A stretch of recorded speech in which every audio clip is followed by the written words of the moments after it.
আসবে রেজিয়া আক্তার, রেজিতা আসবেন, মাসুদা। উত্তরা পাবলিক লাইব্রেরির জন্য আমরা কাজ করি, নিবেদিত প্রাণ হয়ে যদি দোয়া করি তাহলে কিন্তু অত টিকে থাকবে। এবং আজকে 31 জন মাঠে দিচ্ছি, আগামী বছর আবার দিব, পরের বছর আবার দিব, সেভাবে একটা বন্ধন তৈরি হবে পাঠক এবং বইয়ের একটা মেলবন্ধনের মাধ্যমে উত্তরা পাবলিক লাইব্রেরির সামনের দিকে দিনগুলো পরিচালিত হবে এই প্রত্যাশা করি। আপনারা যারা আসছেন আমাদের এই আয়োজনে কষ্ট করে অতিথিরা যারা আসছেন সবাই আমাকে ভালোবাসেন, ভালোবাসা থেকে হয়তো আসছেন।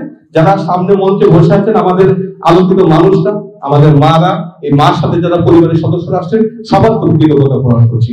আমি কৃতজ্ঞতা প্রকাশ করছি আমাদের এই কেমব্রিয়ান কলেজে যিনি প্রধান আমাদের বাসার ভাই, উনি আমাকে আমাদের এরিয়ার এই পরিচয়টা না দিয়ে হয়তো এই সুন্দর আয়োজনটা আমরা করতে পারতাম না।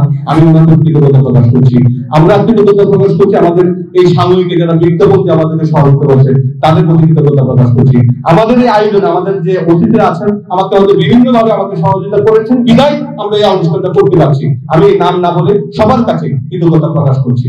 সবাই দোয়া করবেন, সবাই সুস্থ থাকুন, ভালো থাকুন, আমরা যেন একটা আলোকিত সমাজ গড়তে পারি, আলোকিত সমাজ বিনির্মাণে আমাদের সবার জন্য অংশগ্রহণ থাকে সেই প্রত্যাশা ব্যক্ত করে আমি বক্তব্য শেষ করছি। 2 সন্তানের সেনাবাহিনীর কর্মকর্তা একজন